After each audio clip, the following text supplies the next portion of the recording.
Pengen mulai serius konten di tahun baru atau sekedar pengen ngelengkapin gadget kesayangan? Nah, nonton video ini sampai selesai.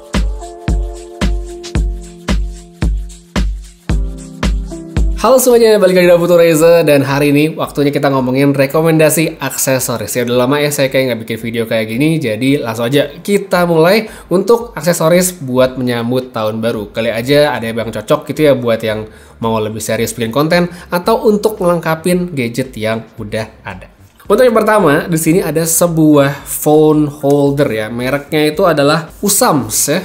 Saya juga baru denger nih mereknya, tapi pas lihat di marketplace ini tuh langsung menarik. Harganya 300 ribuan, bisa lebih mahal, bisa lebih murah tergantung tokonya. Salah satu linknya saya taruh aja pada kolom deskripsi. Bentuk awalnya itu kayak gini ya, dia kotak dan nggak bisa dibilang ringkas karena dia cukup besar. Beratnya juga lumayan, ini sekitar 1 kiloan, waktu itu saya sempat timbang 1 kiloan. Jadi kalau mau dibawa sih masih bisa sebenarnya, cuman ya lumayan aja gitu. Untuk dipakainya, ini tuh tutup kotaknya bisa digeser dan nanti bakal kelihatan nih dia di dalam tuh ada tiang untuk pegangan handphone nih. Naikin ke atas, terus dikunci, terus ditarik deh.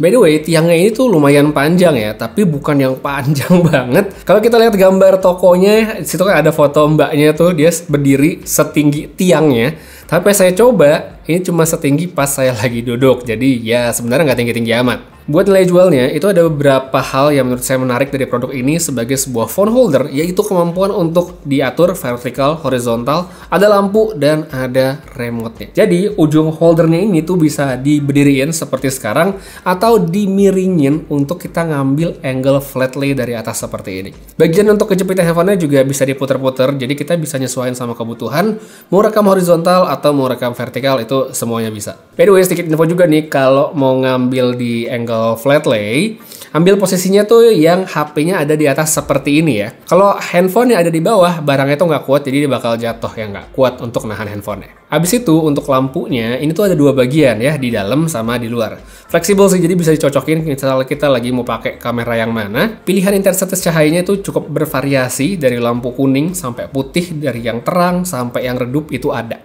Untuk lampunya sendiri pakai baterai, ya di belakang itu ada port USB-C, dan untuk kapasitas tertulis 1000 mAh. Entah akurat atau enggak, kurang tahu juga sih, tapi yang pasti itu udah cukup tahan lama.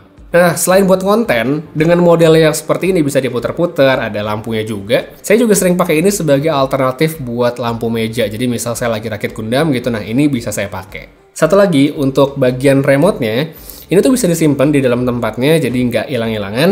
Ada tombol buat ngatur intensitas cahaya lampu yang satu, ada lampu yang 2, serta ada tombol buat kamera. Cukup membantu kalau emang dibutuhin. Oke, kita lanjut ke produk yang kedua. Ini adalah sebuah media penyimpanan yang akan sangat cocok bagi berbagai macam profesi ya.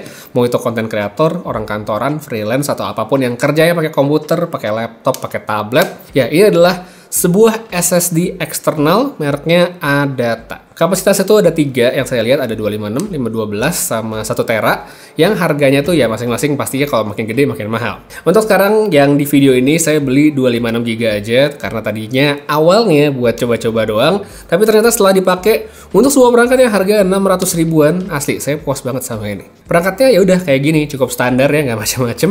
Ada 1 colokan USB-C, sampingnya ada lampu indikator. Materialnya nggak dirinci kalau kita lihat di website Adata, tapi tertulis sebagai metal material with brush finish ya, jadi ada finishing brushnya gitu. Klaimnya sih kuat, tapi kalau dibandingkan sama SSD saya yang lama ya, kayak SanDisk Extreme yang bahannya karet, saya tetap agak was-was sih kalau misalnya jatuh atau semacamnya, karena bahannya kan seperti ini.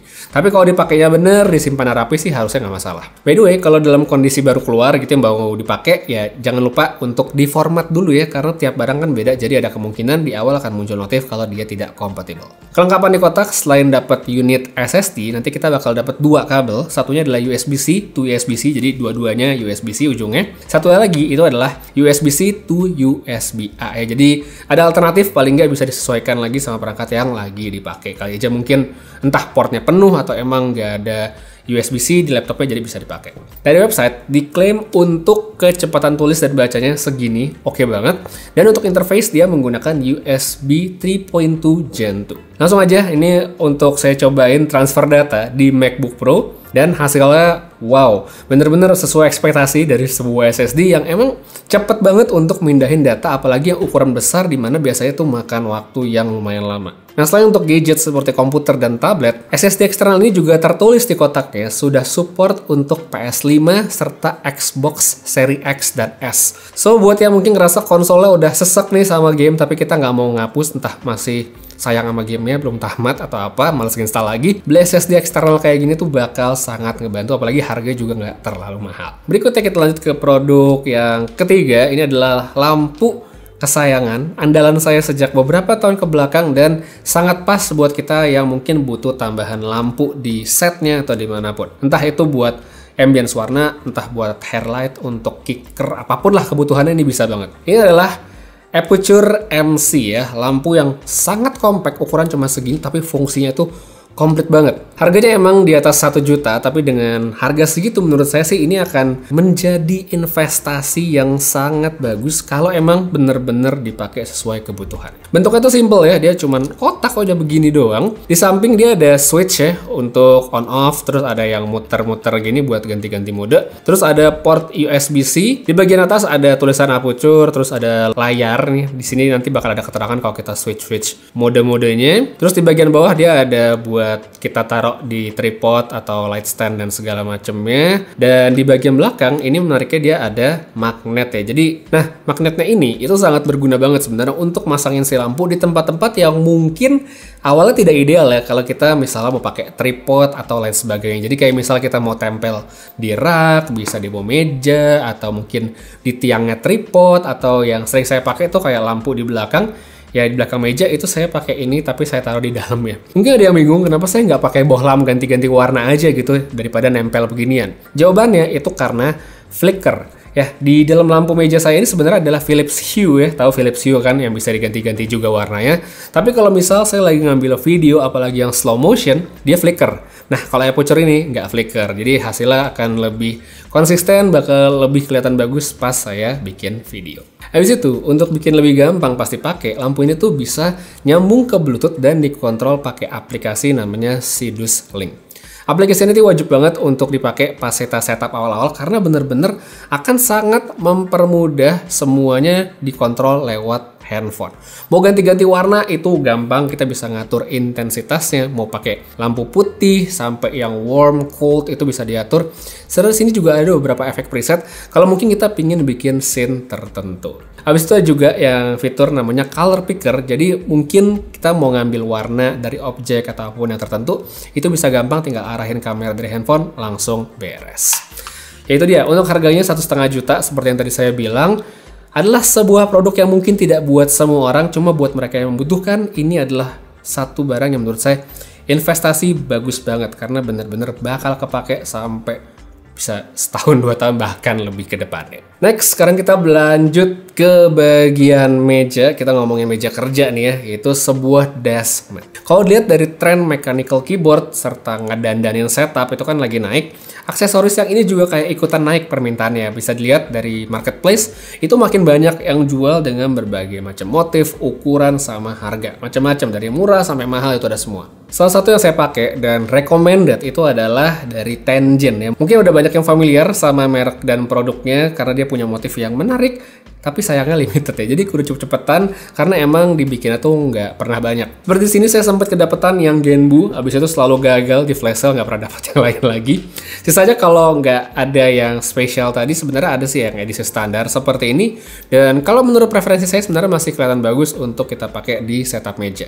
Ukurannya tuh gede, cukup lah ya untuk naruh keyboard ya, yang full size sekalipun, ada mouse, mungkin mau ditambahin Magic Trackpad, mau ditambahin tumbler, pakai coaster, mau tambahin handphone situ ya, sebenarnya masih muat, ruangnya banyak. Permukaan atasnya bahannya halus, saya suka, enak banget buat dipegang, mulus gitu pasti pakai buat mungkin geser-geser mouse, dan juga tentunya waterproof.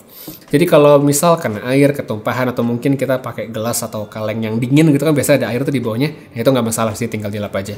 Bagian bawahnya ini juga yang di bawah dia tuh pakai karet anti slip, jadi ya nggak geser-geser pas lagi dipakai. Recommended banget, apalagi kalau buat yang suka Jepangan gitu. Tapi kalau nggak pun alternatifnya banyak banget ya buat desk mat, tinggal tulis aja desk mat ya di kolom search. Satu lagi atau yang terakhir, ini adalah produk yang esensial juga karena bisa ngebawa semua barang-barang yang saya omongin di video kali ini yaitu ini dia.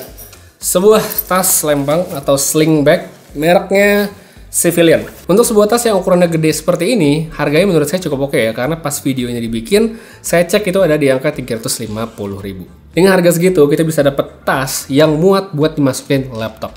Diklaimnya sih itu bisa sampai 16 inch ya, dan sepertinya sih valid karena selain saya masukin MacBook Pro 14 inci, saya coba masukin ZenBook Pro Duo yang gede dan tebel ini pun masih bisa gitu. Kunci tas saya itu dia pakai model buckle seperti ini, terus masih ada tempelan velcro dan di bagian dalam itu ada resleting ya, lagi untuk nutupin kompartemen utama. Cukup aman sih, jadi kayak 3 lapis gitu untuk ngebuka. Cuma ini kadang kalau menurut saya agak berasa ribet kalau misalnya kita lagi butuh cepat ya. Jadi biasanya kalau misalnya saya dari perjalanan gitu kayak ya mungkin ngerasa tempatnya aman, resleting dalam tuh nggak saya tutup dan cuma saya tempel velcro doang tanpa diklik buckle. Jadi kalau misalnya ada yang mau diambil bisa lebih gampang dan cepat. By the way, untuk tas seperti ini, walaupun oke, saya nggak rekomendasikan untuk bawa yang berat-berat ya kalau pakai tas lempang karena pasti bakal lebih cepat pegel di bagian bahu dibandingkan kalau kita pakai backpack biasa. Nah kalau pegel, yang saya sukain dari tas ini dia ada pegangan di bagian atas ya. Jadi kalau misalnya dicapai di bahu ya saya tenteng aja gitu pegang di sini.